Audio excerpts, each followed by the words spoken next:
Audio. Yep.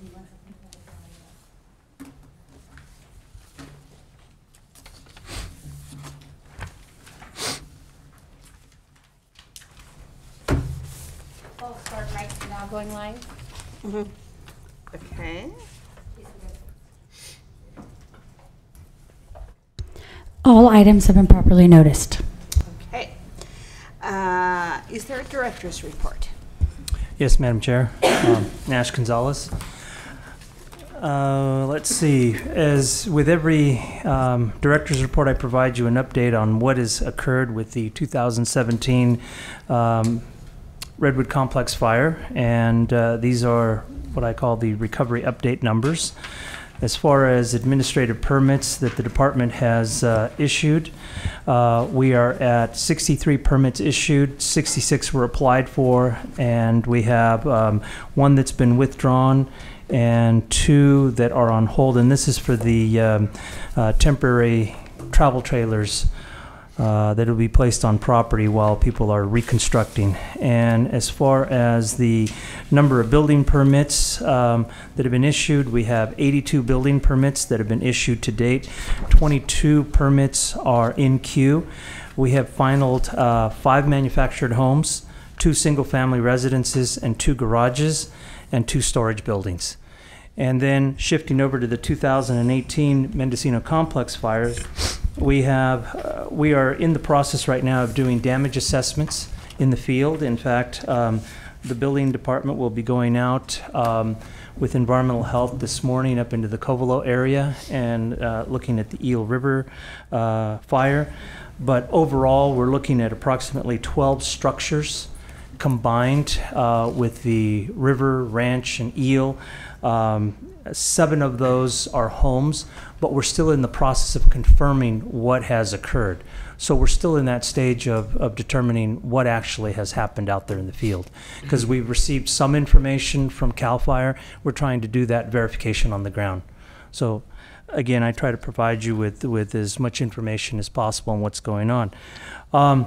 Shifting gears over to personnel, I would like to congratulate Julia as she has been promoted to chief planner.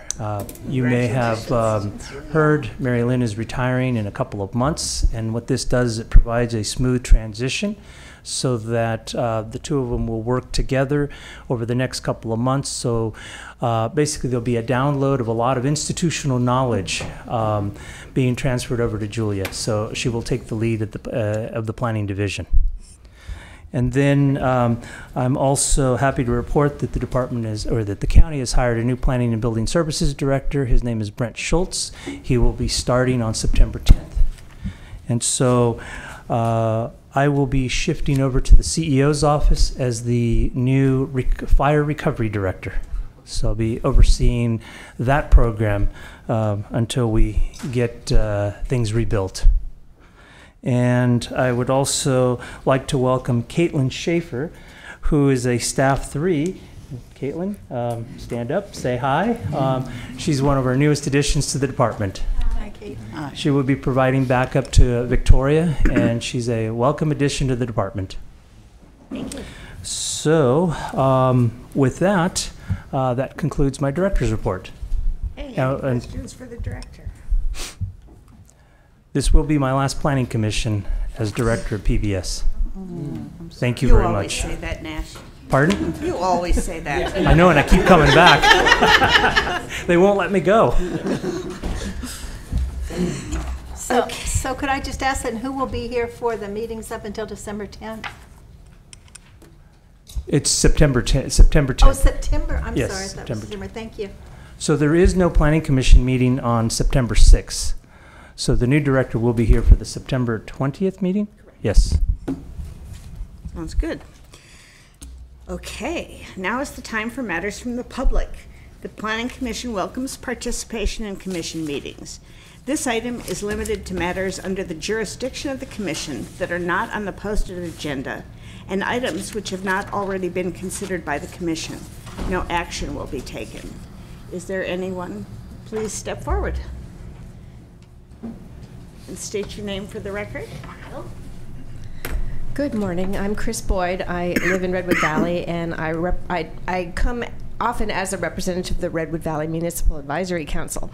What I want to talk about today is just that for the last couple of years I've been trying to follow the Planning Commission and a lot of other county departments and activities, but what was difficult for me is I still can't find on the website, maybe it's me, I can't find who the commission representatives are by name or how to contact them, or other than the general county email address, how I email input to the Planning Commission. I find that very challenging and difficult, so I would really request that you guys would request the county staff to provide more information about your commission so that the public can reach you more easily. Thank you. Yes. If members of the public want to contact the Planning Commission, basically any documentation is submitted to the department, and that would go to Victoria, and then she would send that information out to you. We don't post your individual contact information on the web. Basically what happens is any correspondence comes in addressed to the Planning Commission, but comes to the department, and then we send that out. So just wanted to clarify that for the public. Okay. Thank you. Nash, may I ask, is the map on the website for the districts? Yes, ma'am. Yes. Thank you. Okay. Next item is consent calendar, and there are no items on the consent calendar. Oops. Excuse me, Oh. I had this public comment. Okay. Yeah, very quickly. My name is Alex DeGrassi. I'm a resident of Redwood Valley. I'm also on the Redwood Valley Municipal Advisory Council, but I'm speaking today on my own behalf.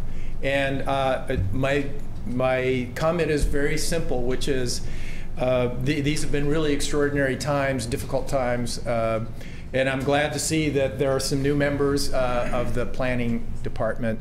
However, I would like the Planning Commission to consider perhaps making a recommendation to the Board of Supervisors that there be efforts to actually increase the number of staff at the Planning Department, as it seems very clear from the past year that this is a department that needs some beefing up. It is having a really as good a job as Nash Gonzalez does. I think it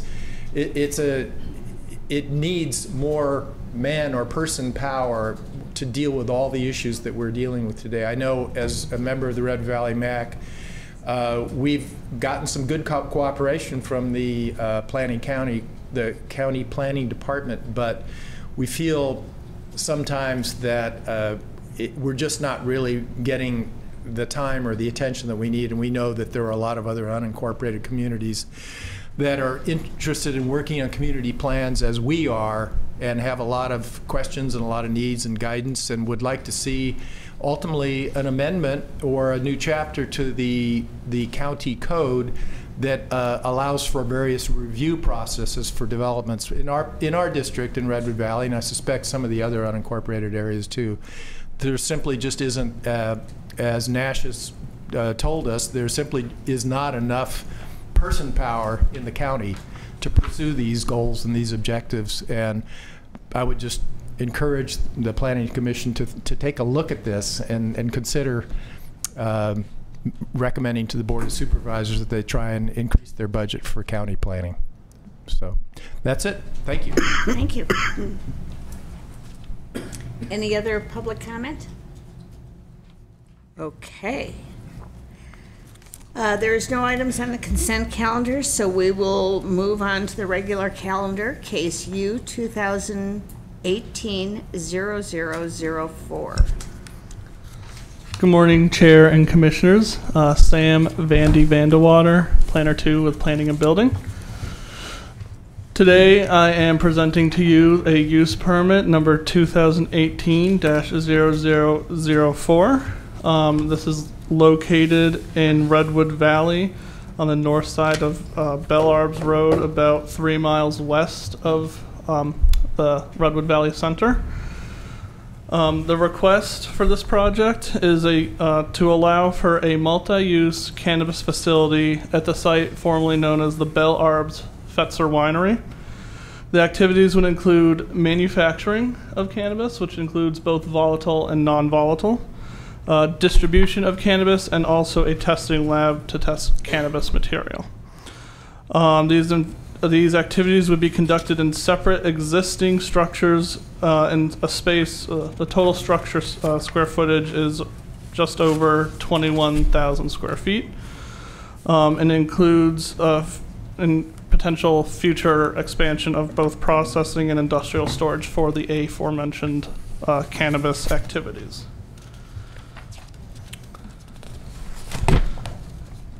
Just to provide a bit more, here's just an aerial of the site. So here's Bellards Road with the Bellards neighborhood. Where you get this one up. Angry birds.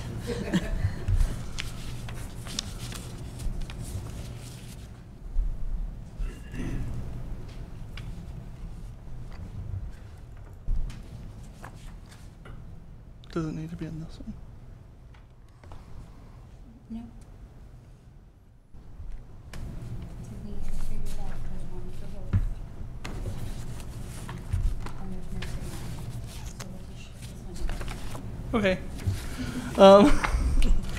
So if you look behind you, here's Bellards Road, and the Bellards neighborhood is about just over here. And additionally, you have a map in front of you that has this whole layout, which labels each individual structure on the parcel. For the manufacturing, it's going to be located in Building 3, which is up here. The manufacturing, as previously mentioned, is going to focus on both volatile and non-volatile processes. Volatile processes typically include the use of chemicals for extraction of material from the cannabis. Non-volatile can also include chemical extraction, but can also involve mechanical extraction, such as a heat press. The testing portion of the project will occur in Building 6, which is up here. Per California State Code, the operators of the testing facility have to be a standalone independent company. So while the use permit is for the Flow Kana property, an independent tester will be within that location. And lastly, the distribution activities will be occurring out of Structure 1, which also currently houses some of the processing that Flow Kana currently does.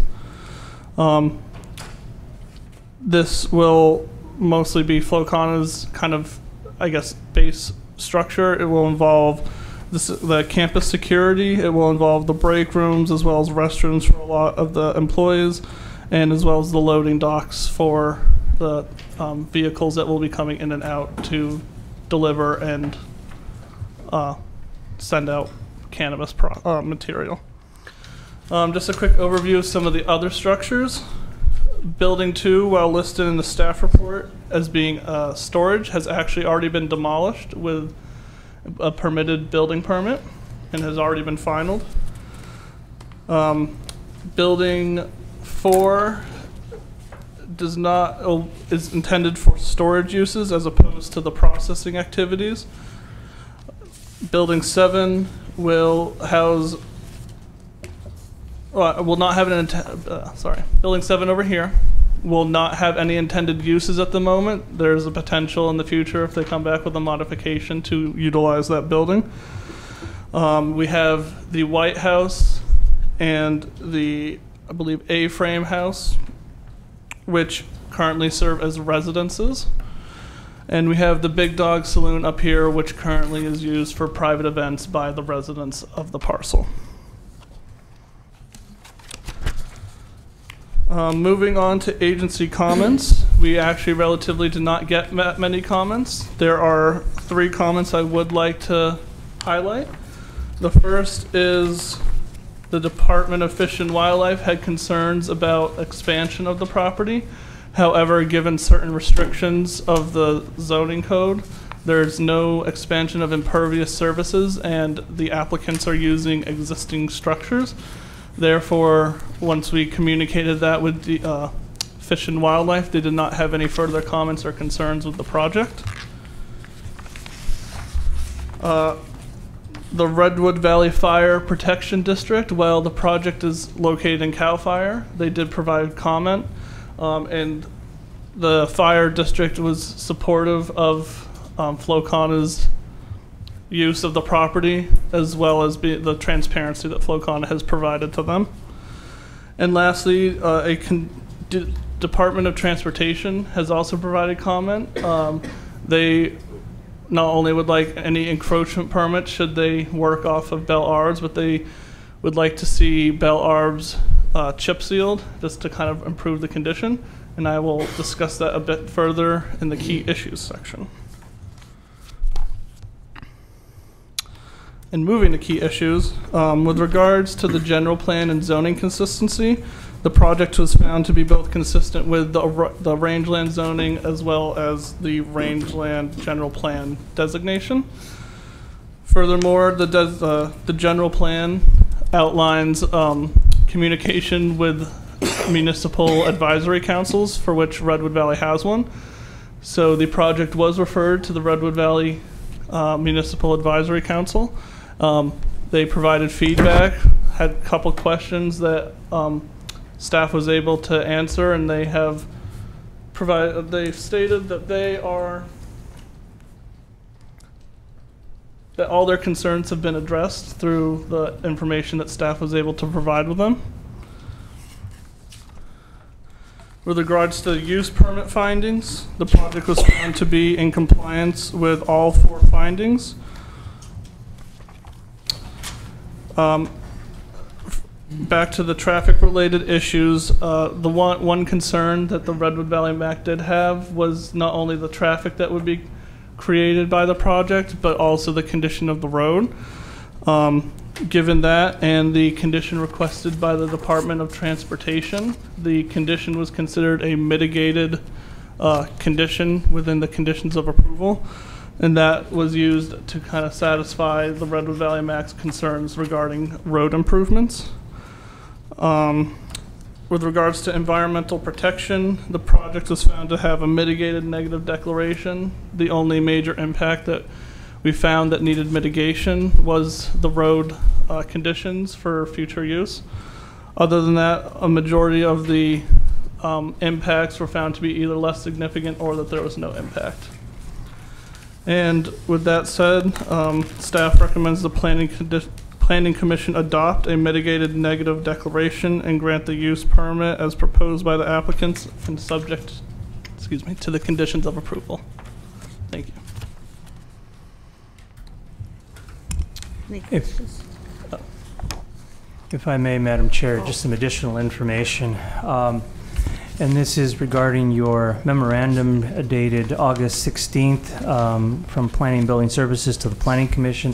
This is really addressing the inclusion of the additional parcels to the application. When the applicants originally submitted the application, there was only 1 parcel that was included. Subsequent, they have been in the process of purchasing additional lands next to the original submittal. And so what this memo clarifies is the fact that we've added these additional parcels based on the applicant's request to add these parcels to the ownership. However, the mitigated negative declaration did not, and the initial study did not analyze for CEQA purposes these additional lands. So if the additional lands are to be considered for such a use, an amendment to the use permit would have to be processed. All this memo does is it clarifies that they have included these additional parcels as part of the ownership. But these additional parcels have not had any subsequent analysis done on them. So I just wanted to clarify that for the record.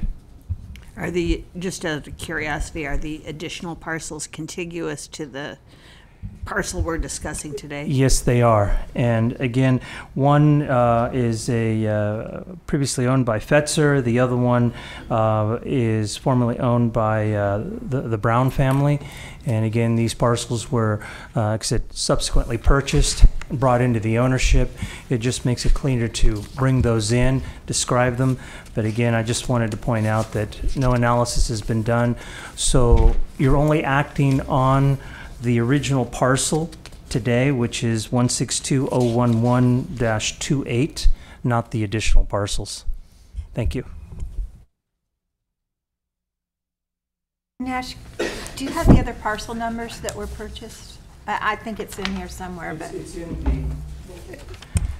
It's in the project location. They were included in the staff report, and they were included in the memo that you have. So if you'd like, I can read them, but they're in the first paragraph of your memo.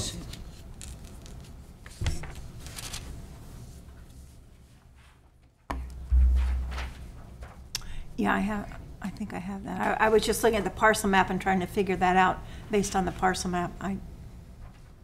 So We'll I'll have to get that later. Yeah. So if I can, the Fetzer parcel is the one that's located immediately to the east, and the Brown property is located northeast.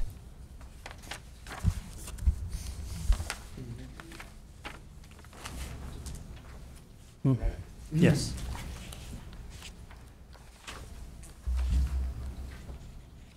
Any other questions for staff?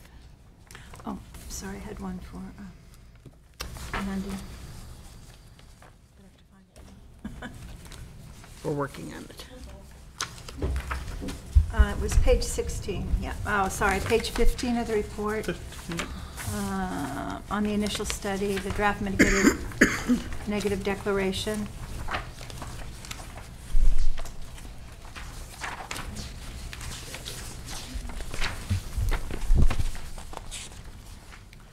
And that would be item C under less than significant. Do you see where I am? Yes. Okay.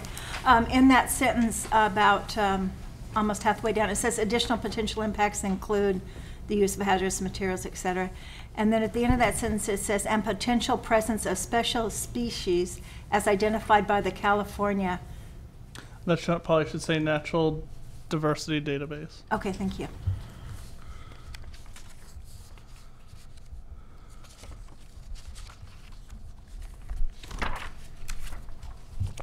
Any other questions for staff?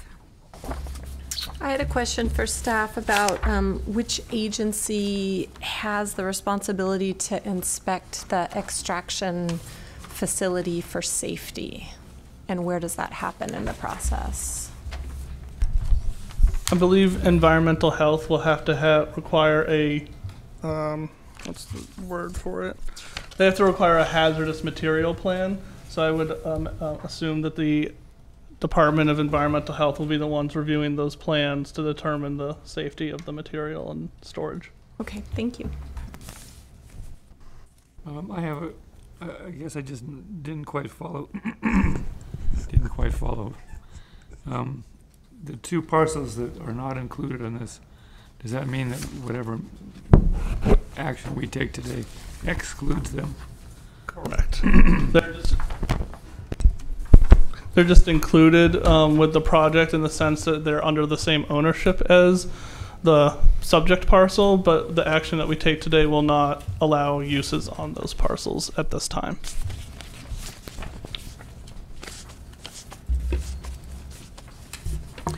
Go ahead. I wonder if we could discuss briefly the events that occur on the property.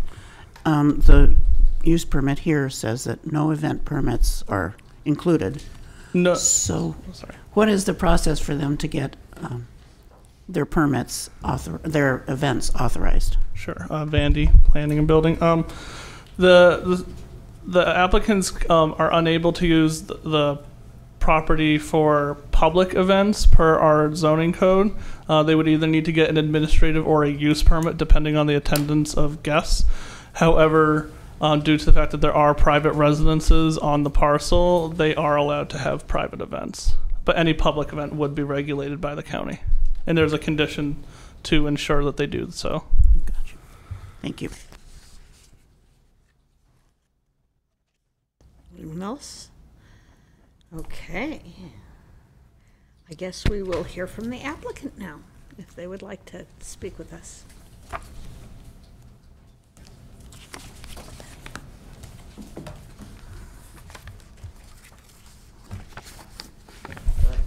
Good morning, everyone. Good morning, commissioners, county council, and planning and building. My name is Michael. Is this on? Yeah.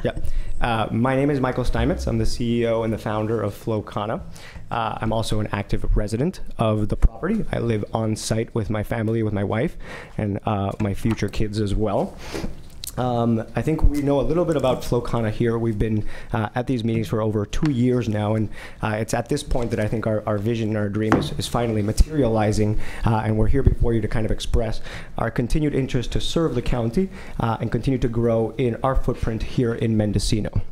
As you guys know, Flowcana is primarily a branded distributor. We're about 180 people across the entire state. We're the #1 flower brand of the state of California. And our whole goal is to bring scale and efficiency to the small farmers in this area, allow them to kind of group together and go to market more effectively. It's a very similar model that what happens to cooperatives in the citrus industry or the coffee industry or the chocolate industry, where a small coffee farmer grows their bean on their farm, takes it to a centralized facility to get dried, to get roasted, to get packaged, to get processed at scale. That's exactly what we're providing to the small farmers in this region. Flowcana is committing to growing this small farmer base, and these activities are in pro to expand our offerings in the market and be able to bring in more and more farmers from this area. Our whole goal is to build infrastructure in these communities. So we've got the winery that we're discussing right now, the Fetzer Winery. To clarify, we were just discussing the different properties on the site. Literally, the other piece that we just brought in was an option that we had to buy. It is literally the other half of the industrial buildings. So the Fetzer property was split in half. One was given to some of the brothers, the others to a different kind of the brothers, but it was all part of the deal. We've just exercised our option, and we wanted to introduce it to this kind of conversation so we wouldn't have to start all over again in the future. Our whole goal is to continue to keep as much value in this Emerald Triangle region by building our infrastructure here. We're not trying to build infrastructure here to take product and take it down to Oakland or take it down to LA to our other hubs to do all of the value add. We're proposing to do all of the value add activities here in Mendocino in our facility in Redwood Valley. Also, we've got a facility in Laytonville and hopefully getting more in the Mendocino area over the next coming years. I wanted to mention first and foremost that the Fetzer Winery, obviously as everybody knows, was one of the largest wineries in the US. It was actually the 3rd largest wine brand during their heyday about 15 years ago. At its peak, it sold well over 1 million cases of wine. The activities that happened on this winery were processing, manufacturing, store. The logistics of this becomes very, very complicated. We'd have to go to different facilities to pick up products, move product around, and all these added costs at the end of the day go back to the farmer and make it less profitable for them to come into this industry, and already in a world where they're paying so many taxes and so many fees in this new changing environment. So these 3 properties are hyper critical to get online. And you know, as a quick little summary, I also, or as a quick little, I guess, just distinction, I did mention that we are the #1 brand right now in California. So as of April of this year, we became the #1 brand. We're almost twice as big as the #2, which is really, really incredible, not just from Flowcana's sake, but really what it means for the greater ecosystem of Mendocino. Now basically the #1 brand that consumers are choosing is a Mendocino locally sourced brand. It's a small farmer brand. It's a sun-grown brand. For so long this industry has been primarily run by indoor cultivation. That's very, very bad for the environment, high intensity lights, and right now the switch has finally happened, and we're very excited to be at the forefront of that. And I remember a day when 2 years ago when I was first introducing the vision into planning and building, and I was like, hey, you know, the Fetzer family was once the third largest brand, and hopefully we'll be number 3 at one point, and Carmel was like, no, hopefully you'll be number 1. So we're number 1 today, and we'll hope to continue growing in this county, continue serving a lot of the farmers in this region, and we're very excited about the next few years to come.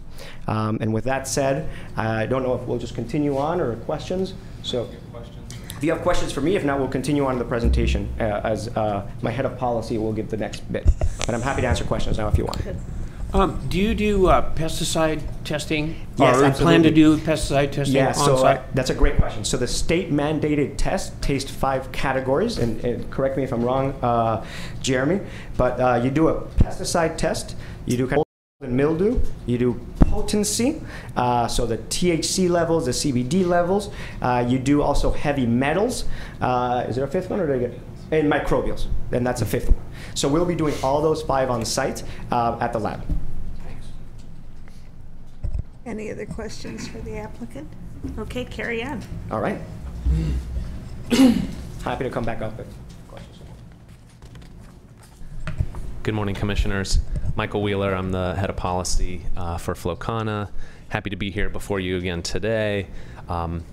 Mikey gave all the fun stuff, and so I get to talk about the real nuts and bolts. Now you have an understanding of our project and our place in the industry, and why we're so happy to call Mendocino home. I wanted to touch base with you today about 3 items, and we'll walk through each of these in a little more detail. One has to do with the timeliness of the process between here and business licenses, and we'll talk about some of the conditions, and sort of I'd like to try to separate those into conditions that are critical before we obtain our business license versus the conditions that need to be satisfied before operations begin on the site. And this has a lot to do with the fact that this is this permit is a step towards our state permit process. Following this, hopefully with your blessing, we will have what's referred to as local authorization, and we will then put together a state permit application, and that's the next step of the process. Another thing that I look forward to talking to you about is we're talking about 3 different use cases, or 3 different uses on the property: the distribution, the manufacturing, and the lab testing. A little aside, initially we submitted 3 applications to planning and building at the beginning of the year, one for each of these different uses. We were asked to pull those back and consolidate those into one application.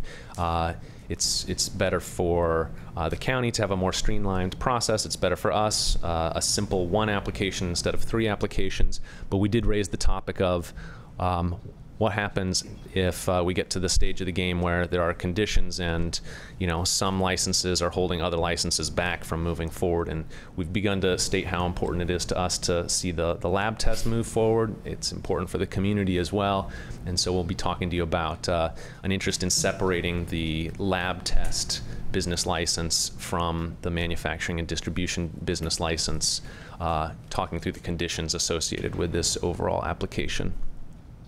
And then lastly, we wanted to talk more with you all about condition number 17, which DOT suggested primarily with regard to a double chip seal along Belle Arbs Drive. We agree that Belle Arbs residents deserve to see their roadway improved. It's been many years since that roadway's been improved. We want to talk about a proposal to share the cost of that based upon the research that we've done with regard to the use of that road and proportionality of the cost of this upgrade with regard to our application. So with that, I'll jump right in. On timeliness, I'm hopeful that you all understand that there is a sun cycle to sun-grown cannabis, and we work hard to orient our business activities to embrace this cycle and to make the most out of that moment during the year when harvest occurs. it's traditional in agriculture to focus a lot of time and energy on that time of year, and it's no different with us. And so we're very interested in trying to meet the timing of this fall harvest. And that's why we did begin this process at the very beginning of this year to allow for adequate time to go through all the proper channels to work with the county in as transparent a manner as possible, and to address as many of the issues that may be raised from the commenters. As we're moving forward today, and as we move into the stage of this process where we're looking at business licenses and completing construction projects, I wanted to propose that these conditions seem to be the most applicable conditions prior to a business license with the county, and that the rest of the conditions seem to be conditions that need to be met either in general during the life of the project or prior to operations. And so I'll be looking to see if I can receive your agreement that these are the conditions that need to be required prior to issuance. Obviously, we're going to talk about condition number 17 in a moment.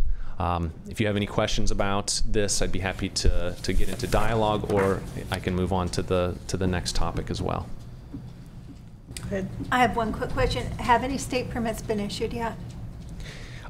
For this project specifically? Any project in the state? Absolutely, yeah. We have 7 state licenses across the state for cannabis-specific business licenses, and those have all required the local permitting process to occur as well prior to the state business licenses. Does that answer your question? Yes, it does. Do you know what counties or cities? Certainly. So we have state business licenses in the county of Mendocino for processing at Redwood Valley at the site that we're talking about today in Building 1. We also have a state business license for processing and for distribution in Laytonville at our facility up there right off of Highway 101. And then in addition to that, in Oakland, California, for distribution and for delivery in that urban environment. And at this moment in time, that is the sum total of our state-issued business licenses. I guess my question is, are there other businesses that have already received state licenses that you know of? Yes, within the industry, there's a running tally that the state keeps of business licenses in each of the license categories. It is quite a complex license categorization process, but if you imagine a supply chain from cultivation on down to retail, what we see is that there are many licenses in each of the categories: cultivation, processing, distribution, manufacturing, lab testing, and retail. But as product moves through those licensed regulated entities, the number of licenses in various categories can create bottlenecks. Lab testing is one that has a significant bottleneck currently. Distribution is one that does not have a significant bottleneck. There's lots of distributors out there. Cultivation is another one that does not have a bottleneck in terms of the volume that the state has licensed for production. Retail is kind of a bottleneck throughout the state, with so many counties not interested in a regulated marketplace. That's something that we're addressing with those counties and at the state level too. Thank you. Yeah. If I may, through the chair, just to add on to that. I am the staff planner that works on all the cannabis facility applications. And so anybody that needs a state or needs a local business license goes through me, and I really shepherd those projects. So currently the biggest businesses that we do see in the county are retail and processing. And currently no testing, and I don't believe any volatile manufacturing has been approved in this county specifically.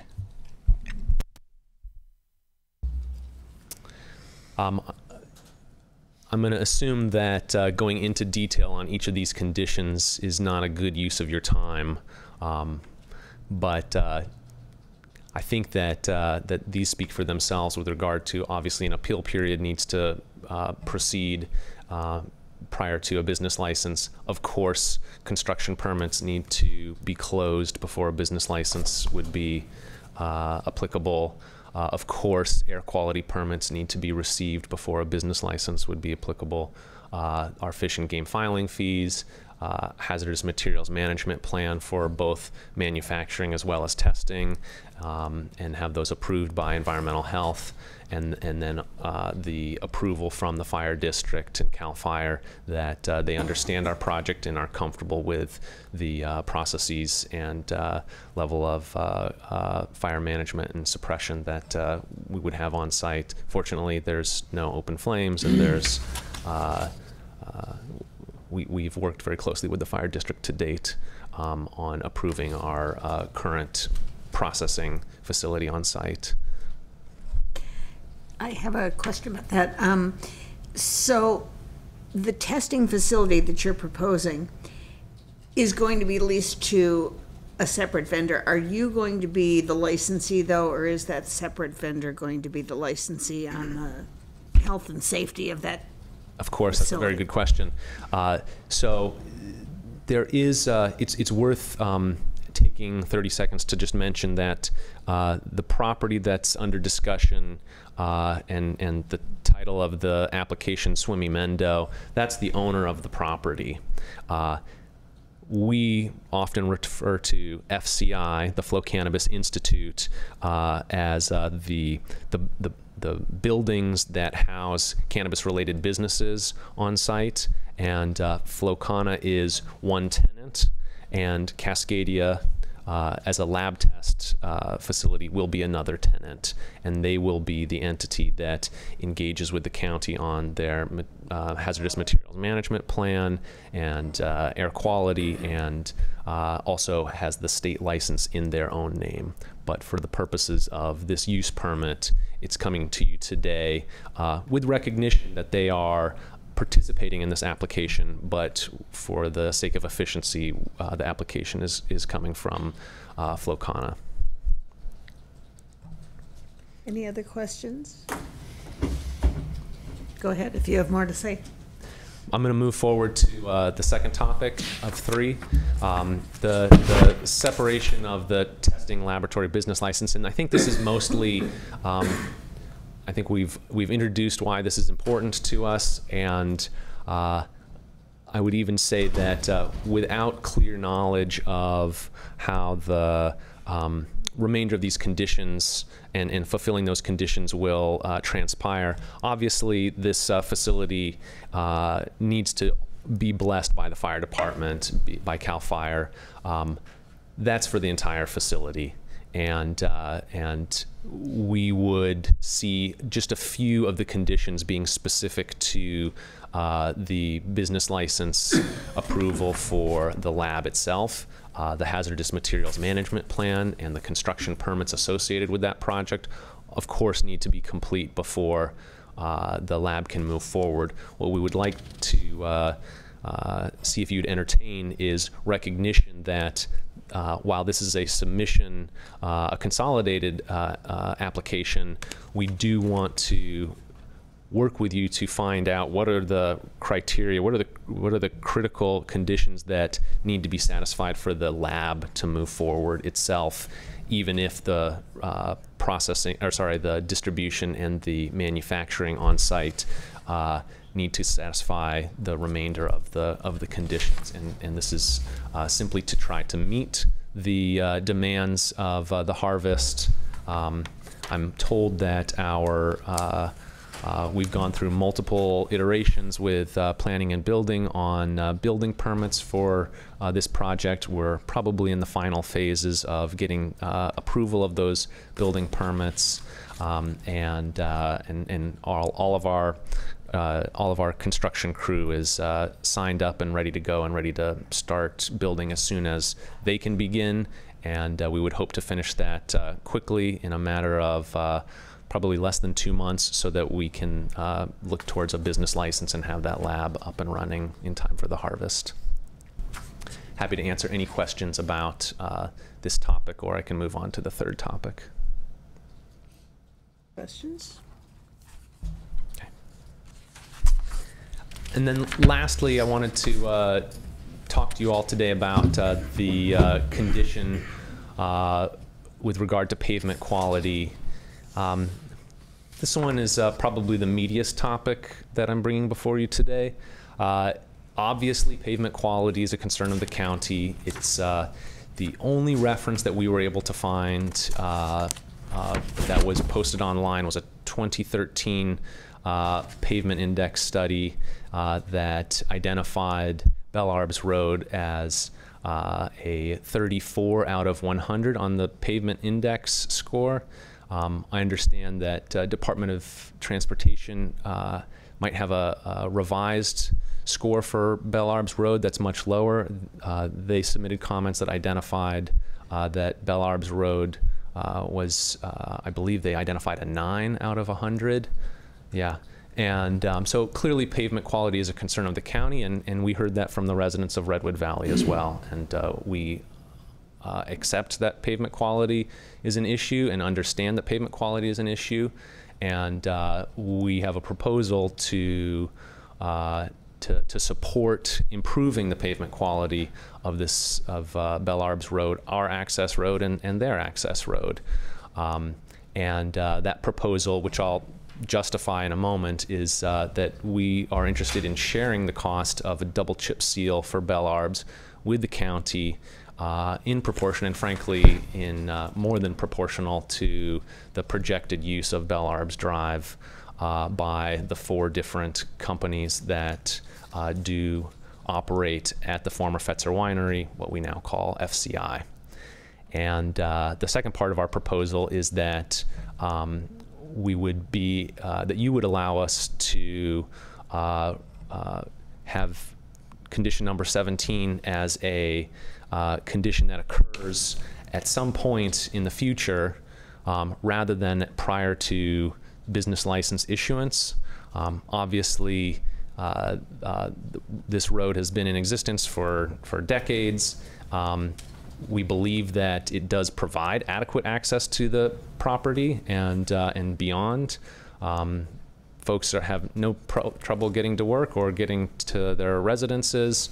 At the same time, we recognize that the road can and should be improved, and we're willing to deposit $10,000 in an escrow account to demonstrate that we are ready to pay our fair share of improvement of this road when Department of Transportation is ready to manage that project. And I'll go on to provide you with my justification for this amendment of condition 17. So there's criteria for the minor use permit that I've cited in the document that you have in front of you, and that's up, that reads adequate utilities, access road, drainage, and other necessary facilities have been or are being provided. And as I mentioned, we do believe that access is adequate. At the same time, we recognize that there's an interest on many parties' part to improve the condition of that road. As I mentioned, there are 4 businesses that would be operating at the end of this road. Graciano Winery, which I misspelled, my apologies, the Germain Robin Distillery, Flocana, and Cascadia, the lab test. We performed a traffic study following meeting with the Redwood Valley MAC and understanding that there was interest and concern about level of traffic generated along Bellarbs Road, and safety and speed of vehicles on Bellarbs Road. And I do apologize that it did take time to put that traffic study together, but it did provide a lot of valuable information, factual information, that is relevant to the conversation here today. Some of that is that we did a trip count, and we identified that approximately 970 trips a day are occurring on Bell Arbs Drive. Using your standard trip count technology with the little rubber hose across the road, we placed those trip count meters in multiple locations, some above collect material in Laytonville, and then we're working on another one in Humboldt County as well. That collection would occur there, and then only once quality control is assured, then our vehicles would drive that down to our distribution and manufacturing and packaging center there at the property in question. So there may be some seasonal variation. It won't be significant because we only get 1 or 2 harvests a year from the sun-grown flower, and we only deal in sun-grown. We essentially stock up a reserve. Employees will come every day to do work. It won't be seasonal work. It will be everyday work. There may need to be extra employees during peak period around the harvest or just following the harvest. So you might see some minor seasonal variation. The $10,000 you're proposing to put into an escrow account, do you anticipate that'd be your entire commitment to the improvement of the road, or a portion of it? I think it partly depends on what the final cost is for road completion for that project. We've inquired with Department of Transportation about what cost estimates are, and understandably, they've identified that it's hard to know until it gets bid out. They're estimating something, on the high-end range of about $50,000, and we would propose a proportional share of that. I'm proposing the 40%, and then so that you know that I'm not stringing you along, we're proposing to deposit ahead of time so that you know we're serious about that commitment. So unless that final road cost was $20,000 or less, I would imagine that this would not be the sum total of our obligation. Thank you. Can we dive into these conditions a little more? Certainly. Okay. I wanted to just ask you about your preferred timing on this. You've made it clear about which conditions you would like to see met prior to applying for the business license. But for those remaining conditions, what is your request in terms of when those would need to be met? Fantastic question. Some of those are identified as prior to operation in the condition itself. And for those, we would absolutely want to satisfy prior to operation. We would time operations based upon receipt of, obviously we must receive that local business license, but we need to have the state business license to be operating as well. We would need to work closely with county staff, likely with Mr. Vandewater, to ensure that those conditions prior to operation were met to the satisfaction of the county. And the remainder, some of those about maintaining ongoing licensure and good safety habits and all of that, I think that comes with probably visits on the part of county staff to ensure that we have kept that up to date. But we're happy to try to meet those conditions that don't link up cleanly with either a start of operations or a business license in any way that the commission sees preferable.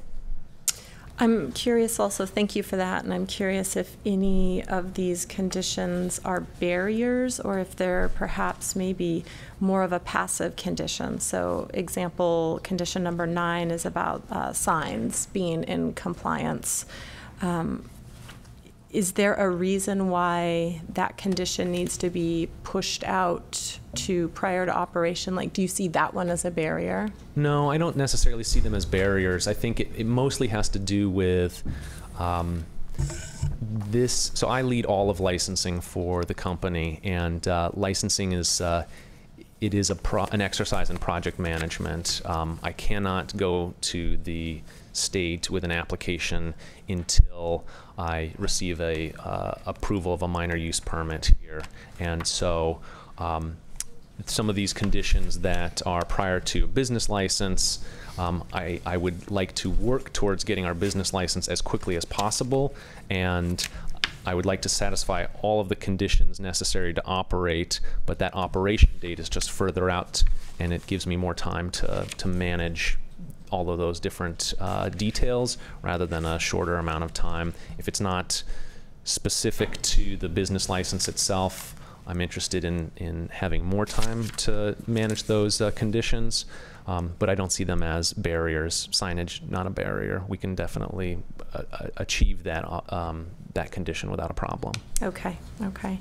Yeah, and there's just some of the other ones in here, you know, minimizing odor and light, maintaining circulation so that dust isn't generated. And I imagine that, I'm hoping that those might be easy to achieve, or that no action would be required on your on your part. And so I guess what I'm kind of leaning towards is how many of these do we need to kick down the road, and how many of them might be achievable in sort of a passive regard? Certainly. And I might look to planning staff to help us navigate some of those that are a little more passive. Dust is a great example where I don't think that anyone's going to be doing a dust meter test or what have you on the road for a 24-hour period. It's in our interest to keep dust down. And I understand that it's appropriate to have that be a condition, that you hold us to keep dust down. Another one there about down-facing lighting and avoiding light pollution. That's one that we absolutely can satisfy. We have always built that into our construction plans and our security plans. We'd like to finish construction to ensure that all that down-facing lighting is meeting the county's objectives there.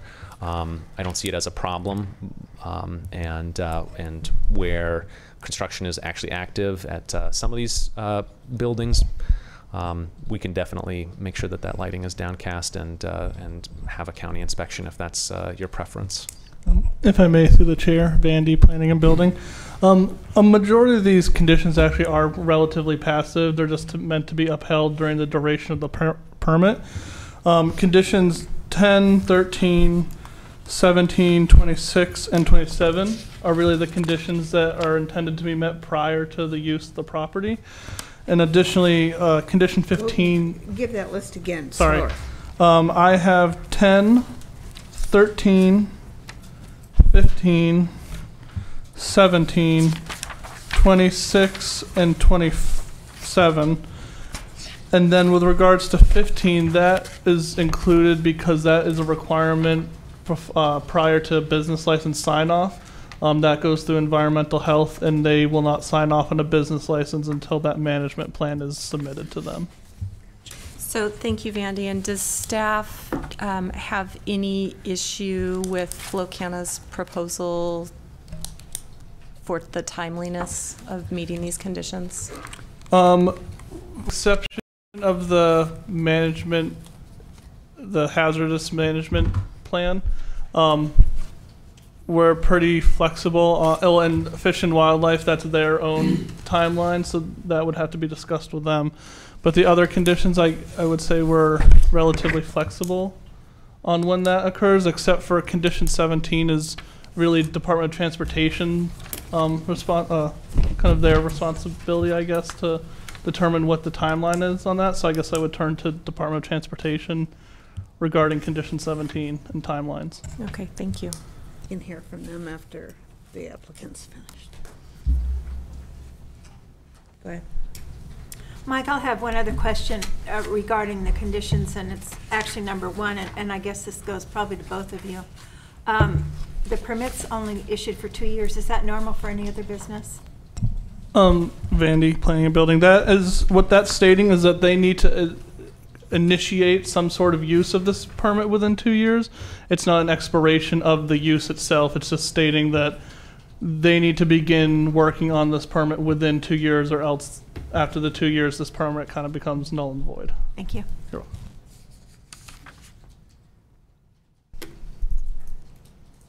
anything else you have to? If there's no other questions, I'll just wrap up then. So, in summary, we're happy to be here today. We're happy to see the staff recommendation to approve our application, and we're really pleased with the market's response to the products that we put out there. We're excited about the future in raising the profile of Mendocino sourced cannabis in what is today a statewide market, and in the future will certainly be a broader market. We are pleased to have been able to revitalize existing infrastructure in the form of the former Fetzer Winery into its new uses today. We believe that we are creating very significant direct and indirect employment within the county. We started this process at the beginning of the year with the goal of providing support for our farmer base during this year's harvest. And we've made sure that we come before you with as clean and professional of a application as possible to make it easy for your review. We are requesting treatment on some of our conditions in a manner that we believe supports the best outcomes of the county, that supports the best outcomes for our business, certainly, but because our business is definitely tied. What is our success is we believe the county's success. We believe that the condition amendments that we've suggested are in the county's best interest. That's obviously for you to decide, not for me to decide. And then lastly, we are one company that has carried this application process forward out of 4 that are located at the winery. We know that an increase in traffic will occur on Belle Arbs Road as a result of us siting there. We identified that based on the project in front of you, that's a 7% increase in traffic, and we're willing to pay more than a proportional share of our cost to improve the road surface that we agree the residents of Belle Arbs deserve. And that's everything. Thank you so much today. Could I ask just one other question? Can you tell me on this map, I didn't see where Germain Robin's facility is that in Building 7, or is that a part of Building 7? Or? So the map that we've been able to share with you is a map of the original parcel that was that this application is based on, and that Germain Robin is in the expanded parcel that Mr. Gonzalez discussed at the beginning. Because the Fetzer industrial property was split so that the industrial buildings on your graphic represent the majority of the buildings, and where we have set up operations for processing and where we hope to set up operations for distribution, manufacturing, and lab testing, the Germain Robin distillery occupies about 1/3 of the remaining industrial building space on that parcel that we have just added to Flocana, or to Swimming Mendo ownership. So it doesn't show up on your graphic. Thank you. Yeah. Any other questions? Thank you. Okay. Thank you. Can we take a break? Yeah, I think we're going to take a brief recess. We'll maybe take 10 minutes, and then we'll reconvene and have public hearing. And I don't know if anyone is interested in hearing from the Highway Department. I would be. So I hope we can also take that up. Thank you.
And just to be certain, is the applicant finished with their presentation? Okay. Are there any other questions for them? Okay. I personally would like to ask what the rationalization was for asking them to pay for all the road. This is on, right? Madam Chair, ladies and gentlemen of the Planning Commission, I'm Howard DeShield. I'm the Director of Transportation, County Transportation, not Highway. So, with your indulgence through the chair, I would just like to paint a picture of what the rationale is and maybe clear up some of the terminology. Terminology's been used here today: repave, improve. That was never the department's intention. A double chip seal or a chip seal is where we put down the layer of oil and the little rocks and you drive through it, and it hits your wheel wells for a while till they go in. That's a chip seal. We understand that the county supports this business change. We understand that, we needed to be reasonable in what we asked for.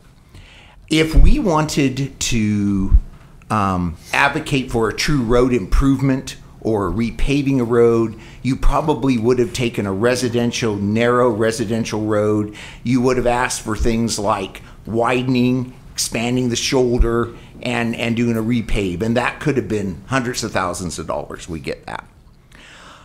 The chip seal, and I want to talk a little bit about the history of that road, roads in general, and how I see this as being fair.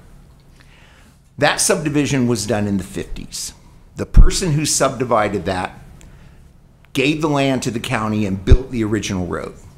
The people who moved into those parcels really financed that, because we all know developers make money when they sell the lot off. It covers all their costs. So that road is a 60 years of a continuum of something that an original developer built, gave for public use, and has had little layers of maintenance work done over those 60 years. That road is probably worth $1 million had to build it today. The land price, the cost of the rock, there are estimates that from when the federal highway bill went into existence in the Eisenhower administration, that the cost of road construction and road maintenance is an 80% more. In other words, the value of what the original 4-cent gas tax that built our road systems in the 1950s would buy now, it's lost 80% of its purchase value. So I'd like to think of this little road that was built by a subdivider for those people who live along that road, and that's all it was really ever intended for, and that's all it was built for 60 years ago, is worth $1 million. We were asking this applicant, and I'm sorry that other uses out there were not subject to discretionary use permits. If the department had an opportunity for any other business, we would do this regardless of the business. We asked for a contribution. A chip seal has a life of 7 to 10 years. It prolongs the life of that existing investment. That's really what we're asking for. A chip seal is like this applicant given 7 to 10 years of life of what we would call this a pavement preservation or maintenance operation. And that's what we're asking for. Now, this issue of the department partnering with the applicant. Every applicant I've ever dealt with would like to take their private funds, leverage public funds, and get a greater, contribution to their desired road or outcome. The department is in a position where, due to this declining purchase power, we've fallen way behind in our overall county maintenance and pavement conditions. I regret to say, and I've always regretted this, that we are the second lowest pavement condition index in the state of California out of 58 counties. So we don't really have a program. Our program right now, which I've planned out 18 years, deals with our collectors, our major arterials, our urban locals. This little rural local wouldn't be subject to have a project done on it. So I can't really partner with this applicant. What I decided to do instead is pick a reasonable treatment that puts them in a position of where they've contributed to the continuum of this road's existence, its ongoing maintenance, and we think it's fair. They can hire contractors that are perfectly capable of performing the work. If the county were to make it a project, like I said, we just don't have the funds to leverage, they want to leverage 10 or 25% of the value and have us do a project and get, 80 or 75% public funding to do a project out there. I can't do it. And I think it's reasonable to have them do it. I do have some other comments about the traffic, but I'll respond to just this business of the pavement surface first, if there's any questions. I think I know the answer. There doesn't happen to be a road association out there, does there? No. Yeah. Question for you, Howard. Currently, condition number 17 reads that the applicant shall improve Belle Arbus Drive from Uva Drive to the end. I am not clear on where the project site is in relation to the end. Well, our department is only interested in the publicly maintained portion, which is a little over a half a mile, 0.6 something miles. So the end may be farther, but once it becomes private, it's not our concern. Okay, so it would be 0.6 of a mile. Roughly, yes. Okay, and then how can we get a sense of how far into that road the subject site is located?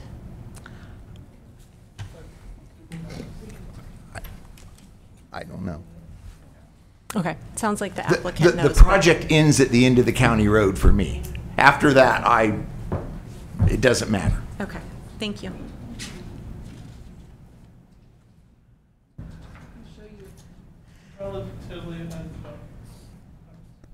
Vandy planning.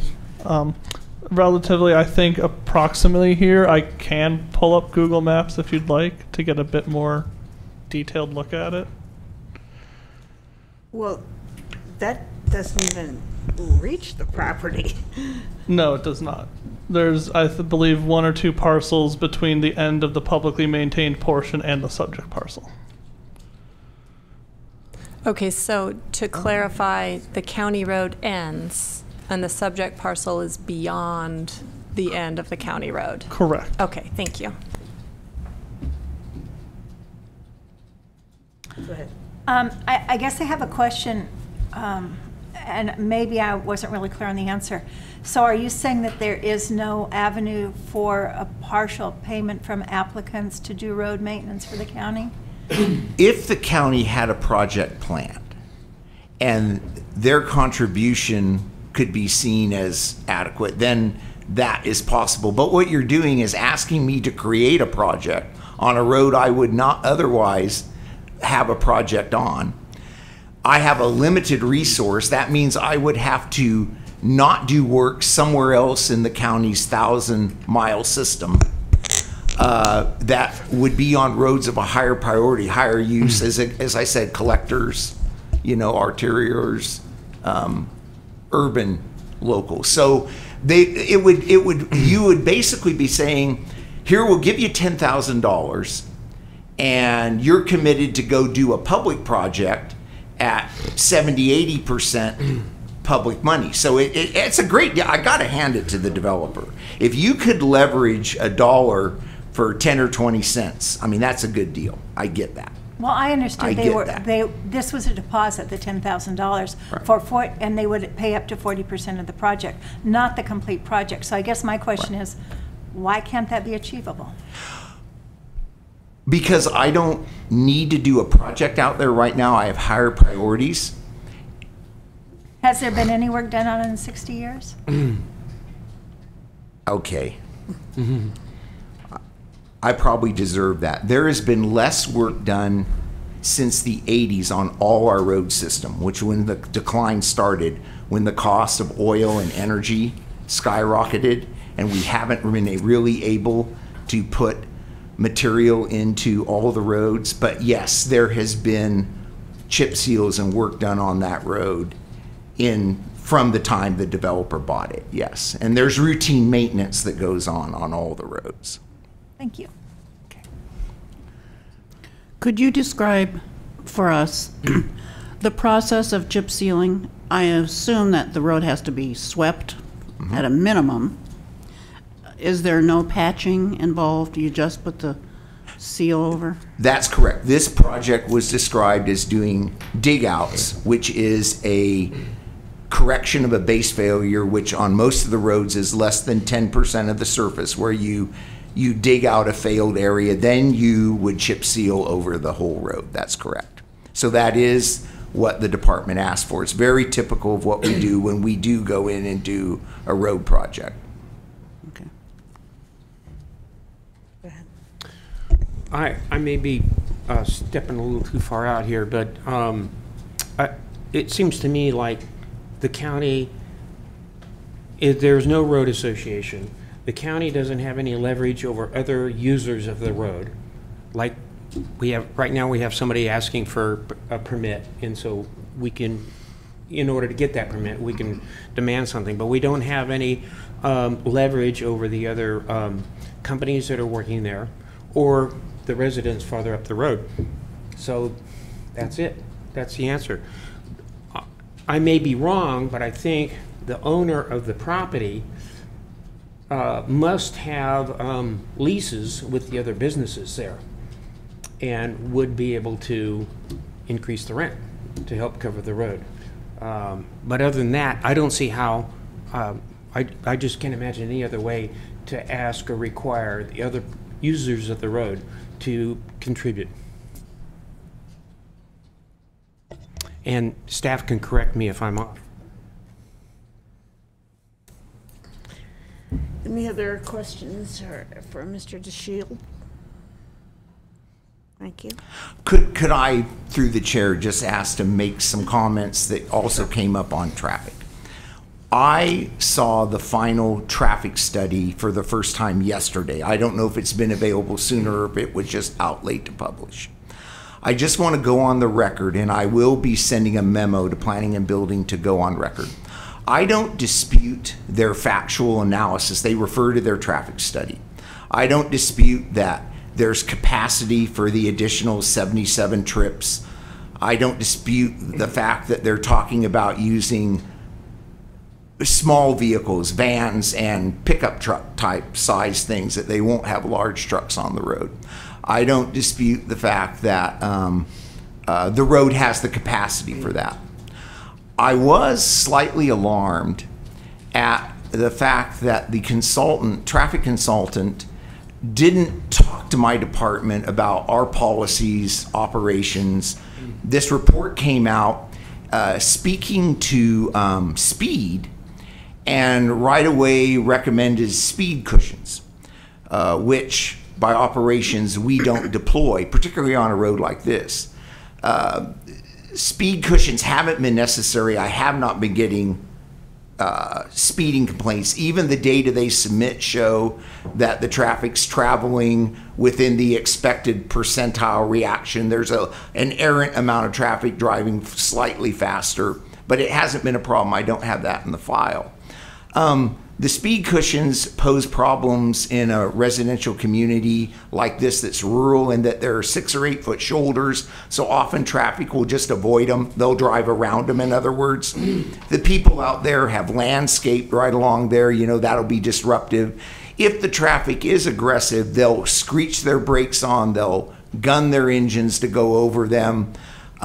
You know, I'm disappointed that W-Trans took that on and didn't at least talk to me first. Their report is factual, but it's incomplete in that they don't talk about any of these other issues, and they seem to float this idea as something that if there is a problem in the future, this is how the county can solve it. We would typically have an opportunity to talk that over with a consultant, because when they put out their traffic counters, they were supposed to get an encroachment permit from us, which they didn't. But regardless of that, I will paper the file. I'm sorry that I'm not having this conversation with the professionals beforehand, but I will go on record that that's just a matter that I do think that speeding is usually a behavioral thing. To really correct aggressive driving, if that becomes a problem in the future, it hasn't been, I think would require it usually requires an affirmative action with the offenders.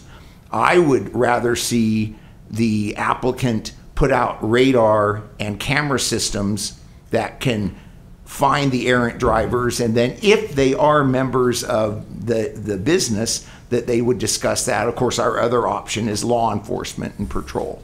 So, but the speed cushion was just thrown out there at the last minute, and I just wanted to say something about that. Okay. Go ahead. I'm sorry, Howard. One other question.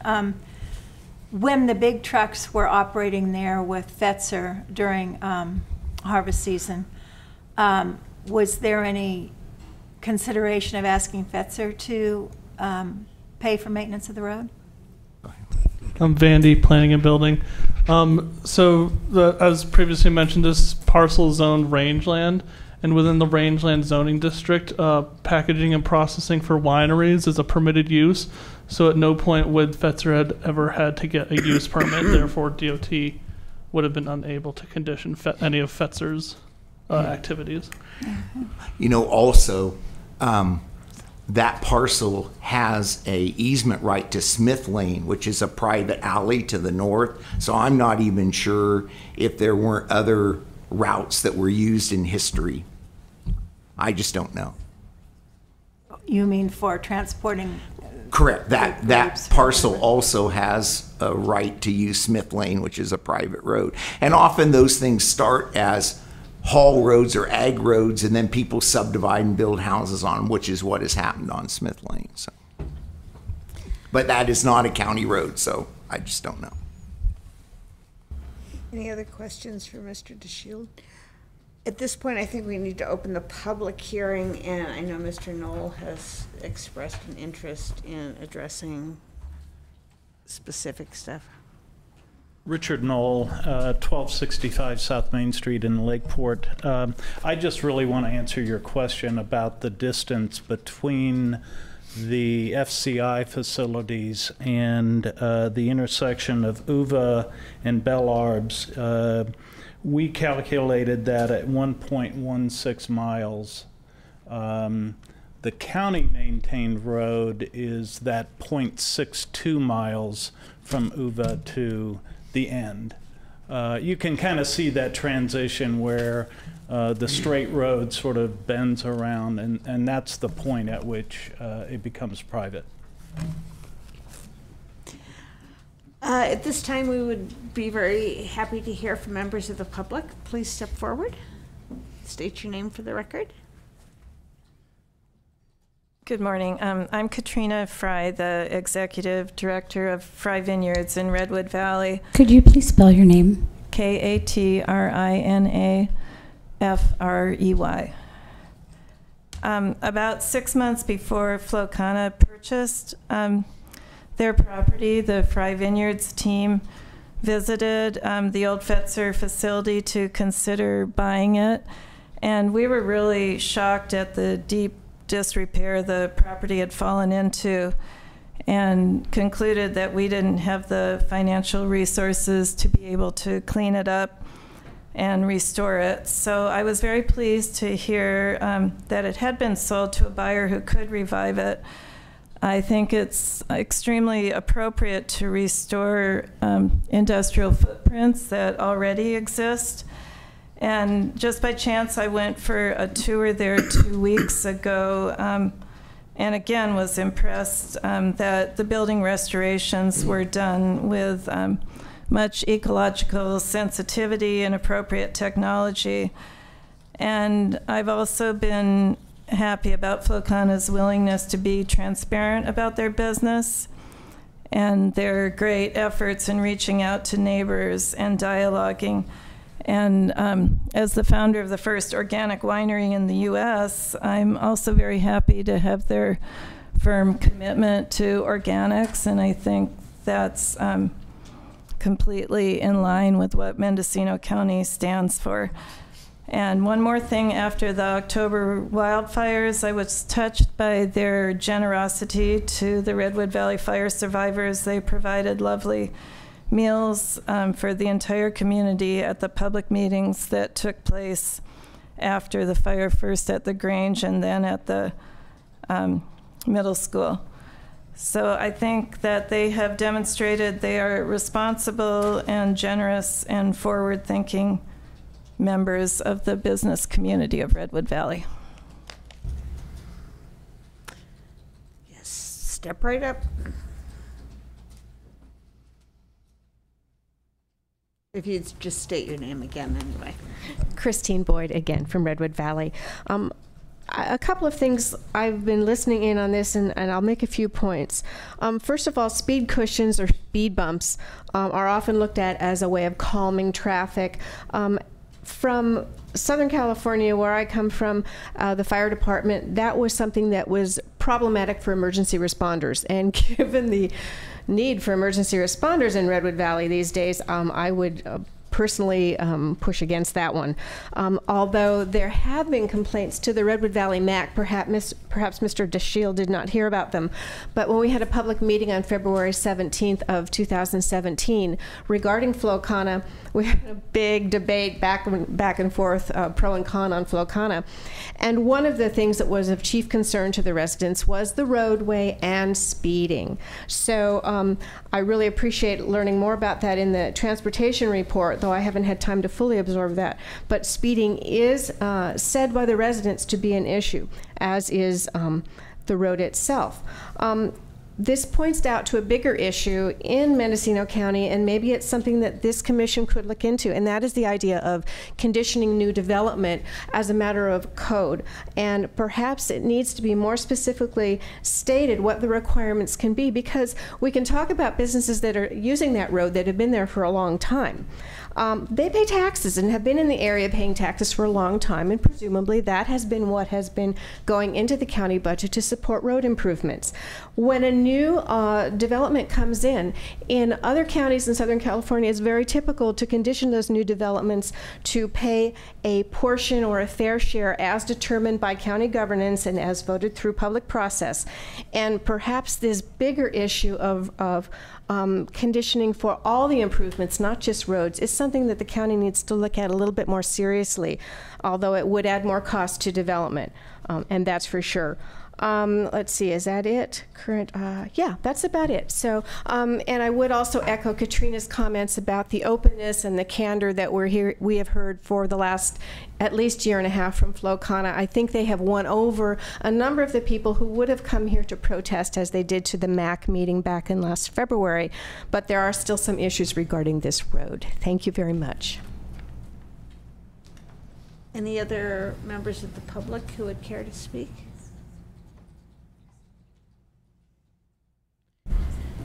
Seeing none, we will close the public hearing and bring it back to the commission.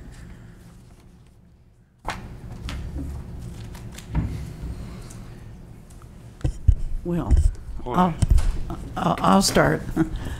The road issue is the trickiest one, so I don't know if we should do that first or last, but maybe we could start by looking at the timeliness request. And again, I think I would need clarification from staff about if that is achievable and how do we do it.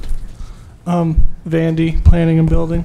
So are you just curious about the conditions that currently have the prior to a business license? Right. I feel that staff would be comfortable with like maybe adding a timeline, like within a year, within certain time frame for certain conditions. Again, number 15 would need to happen before a business license is issued, because that's a requirement by environmental health. I feel condition 10, 26, and 27, we would be flexible in the timeline in which they would need to provide that material. For 17, again, that's really Department of Transportation's decision. And then for 13, that's California Department of Fish and Wildlife's determination, because that's their condition. But the others, we would be more than flexible, or we could be flexible with the timeline. Okay. So that would still leave condition 17 to deal with. Yes. But in concept, I certainly approve all that other stuff. Me too. Good, yeah. What would be the opinion of Department of Transportation to putting? Good morning, Commission. Amber Munoz, Department of Transportation. We discussed this yesterday, and we would not be opposed to allowing time for the road maintenance to be completed. Up to, say, 2 years, we would be comfortable with. Another thing that we discussed was that the traffic study discusses that deliveries would be made by passenger trucks and cargo vans, I believe it states. And so we would also want to see written into that condition that if they were to begin the use of larger vehicles, that would also trigger the need for the improvements, if that were at an earlier date than the 2 years.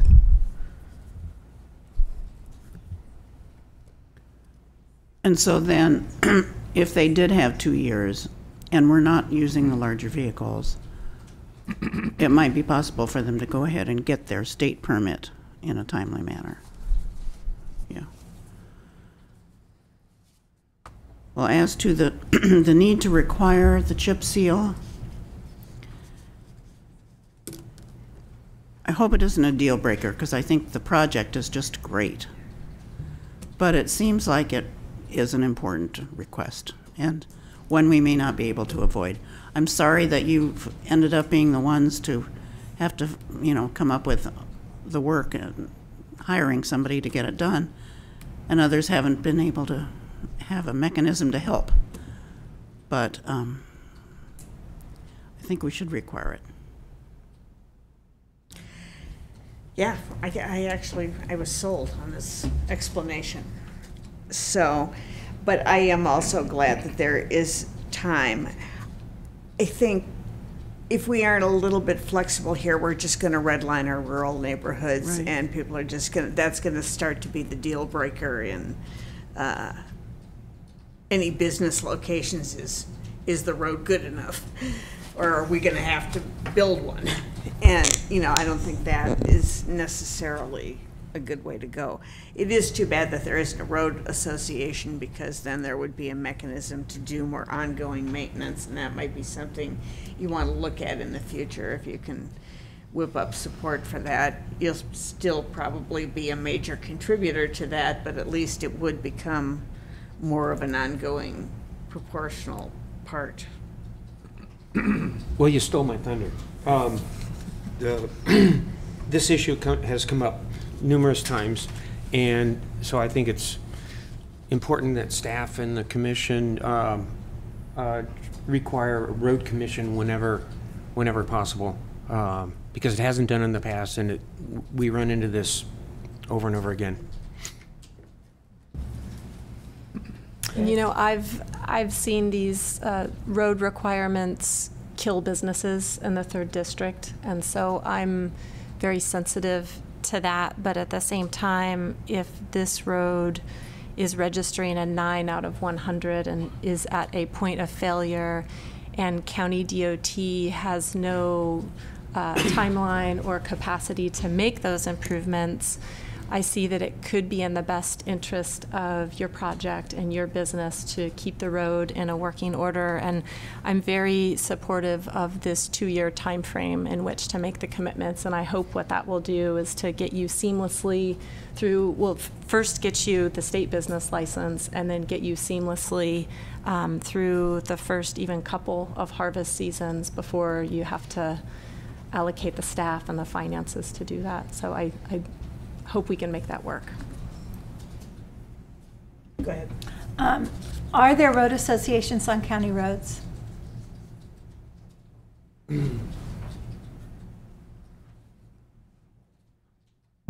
There can be. There aren't any in Mendocino County right now. There are some in Lake County. They're basically you form a benefit assessment district like any other district 2/3 vote of the people served. There aren't any here in Mendocino County. Thank you. And another question I guess I have for staff. During this 2-year period, and maybe I'm just reaching too far, but I just really have a problem with them having to pay the full cost of this. But I agree, I want to get it done and I want to get it behind us and I want them to be able to be ready for harvest season. But during that 2-year period, would there be any chance of looking into this on a county level about a shared expense with projects like this?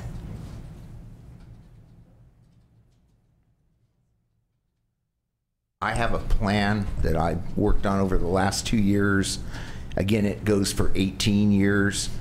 This road's just not on it. My plan looks at 330 miles of what I consider the essential backbone of the system. This is an outlier. It's just not. It's not in the plan anytime soon.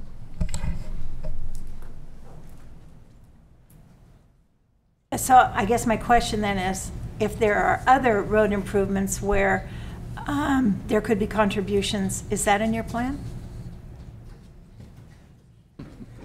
I just like to get something that the county would be able to work with applicants like this so that they would pay a partial of it, but not having to incur the full cost. We have a project on the book to improve the 101 North State Street interchange. There are developments going on right now in the old Masonite that are interesting in partnering on that. That really works. That's a defined project. It's in the RTIP or in our transportation plan. And yeah, that works. But you're creating a project because a particular developer needs it. And I just don't do that. That would just divert our funding from the essential backbone of the system to a project someone wants. You see what I'm trying to say? It's one thing to contribute to a public project. It's another for a private entity to say, I want a project, I want the public to fund 70 or 80% of it, and I'll contribute to it. I just don't have a way to do that. I don't have a mechanism to do that. Do other counties?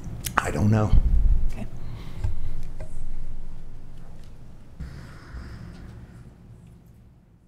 Anybody else? I think it's important that we establish, maybe it is, but I'm not sure, where the double chip seal ends. Does it end at the end of the county road or does it go to the facility? Our condition is requesting to the end of the county road. If they decide to do their portion of the private road, that's up to them. But the condition is only for the public portion. Okay. So it's 0.6 miles. I believe 0.62 to be exact. It seems to me that we're all in agreement. We don't quite know how to figure out this last little bit. Yeah. Well, I think we just need to kind of rework condition 17 to say within 2 years this will get done. Yes. And within 2 years of what event? Good question. I have, but one that has to get settled. Madam Chair, Yes. Amber Munoz, DOT. I have proposed language for you to consider. Okay. I have within 2 years from the grant of use permit or prior to commencing the use of vehicles exceeding 10,000 pounds gross weight for shipments and deliveries, whichever is earlier, the applicant shall maintain Bell Arbs Drive, County Road 238B, from Yuva Drive, County Road 239, to end with double chip seal surfacing. Prior to applying chip seal, asphalt digouts and patch repairs shall be performed where needed as determined by Mendocino County Department of Transportation staff. Does that word selection of maintain obligate them to future maintenance or just this one-time chip seal? Just the one-time chip seal. That was really a change from the original language of improve, because the chip seal is considered a preventative maintenance rather than an actual improvement. Okay, thank you. Mm-hmm. And what about the changes requested on the timeliness? Are those, is that? Yeah, we might need a little help with that language. Would you like to hear it again? No, Okay. not with yours, but there were other conditions they asked us to allow them to do in a more phased manner. If through the chair, Vandy, Planning and Building, the only condition that explicitly states, other than Department of Transportation's condition, that the condition must be met prior to issuance of a business license, is the air quality condition, and county staff would be more than willing to just have that prior to issuance of a cannabis facility's business license. We can remove that language. So then the condition would just read: the applicant shall submit any necessary permits required by the Mendocino County Air Quality Management District. I'm sorry, could you give that condition number again, Bandy? 10. Thank you.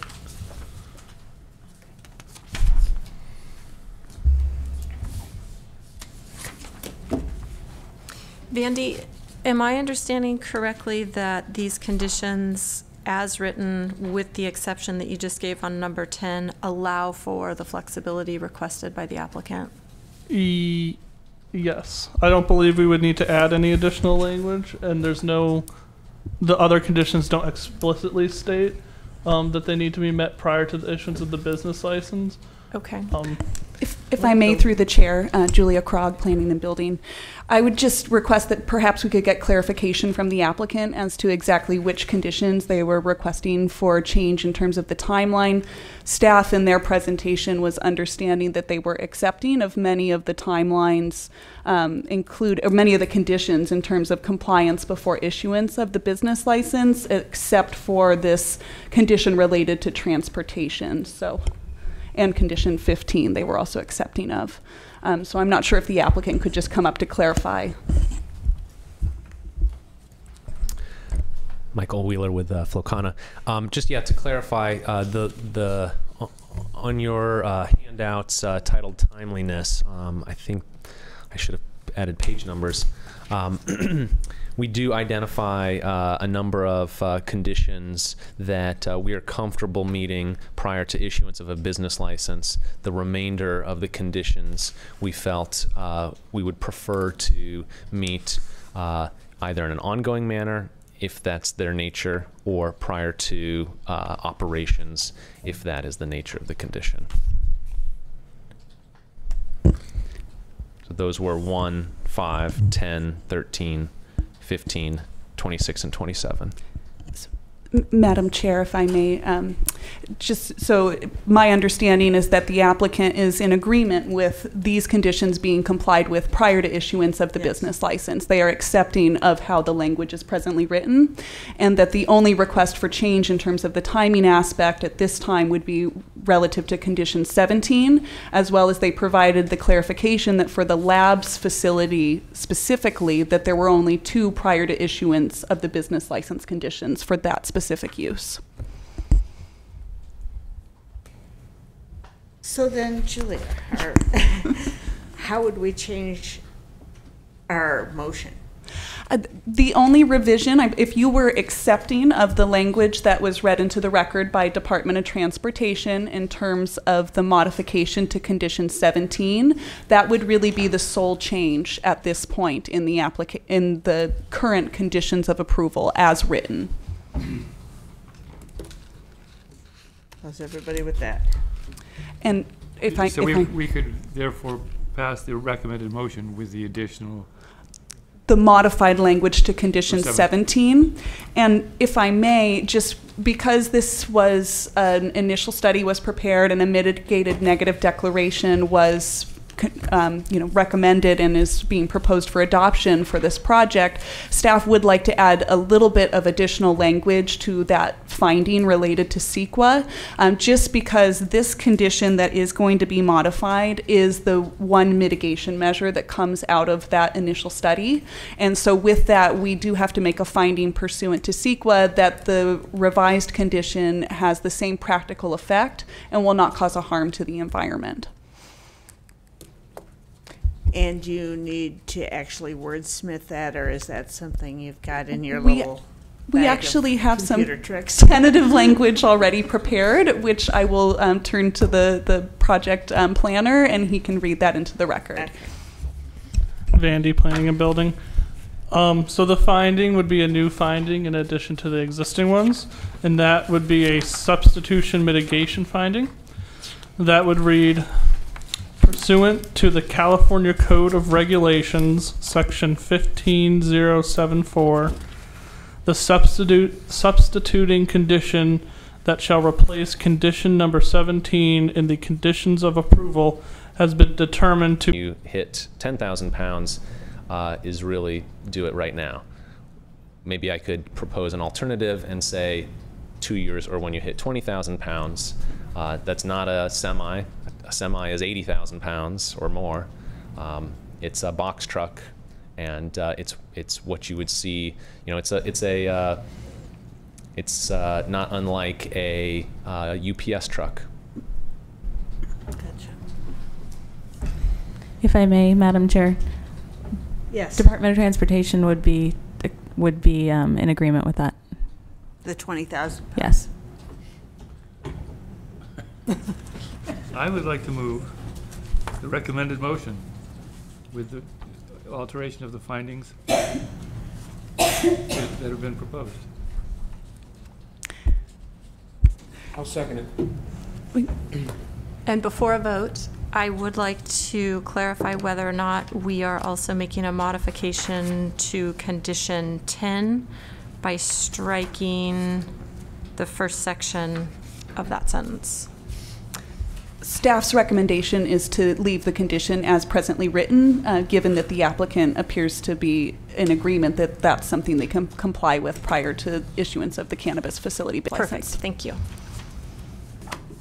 And do we have to be specific about modifications to 17? We would want you to specify. I did get that, but you specify I didn't hear it in the motion. Specify within the motion that there was the modified language as read into the record for condition 17, as well as the revised finding. Yes. Do we have a second? Yes. All right.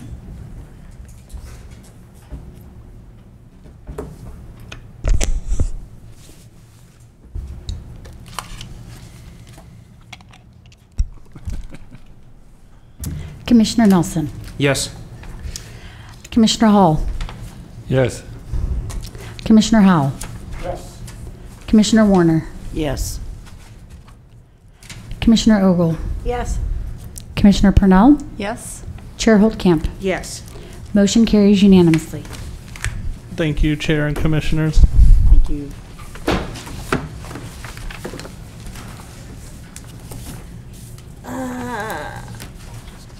Are there any other matters from staff?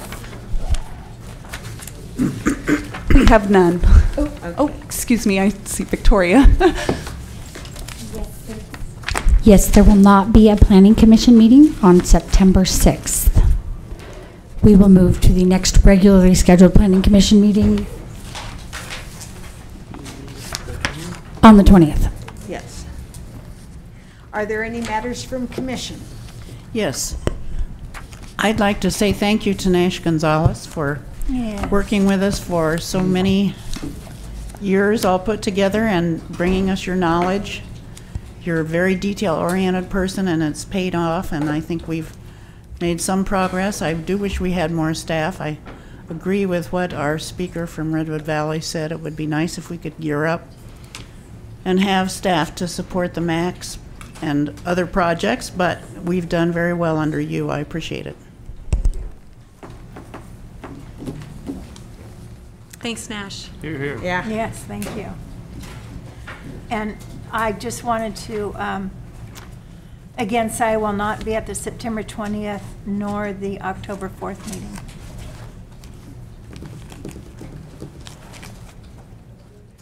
Okay. With that, I would entertain a motion to adjourn. I move we adjourn. I'll second it. All of those duck. Good job, Madam Chairman. Do we need I'm wondering if I need like this traffic. One of the things that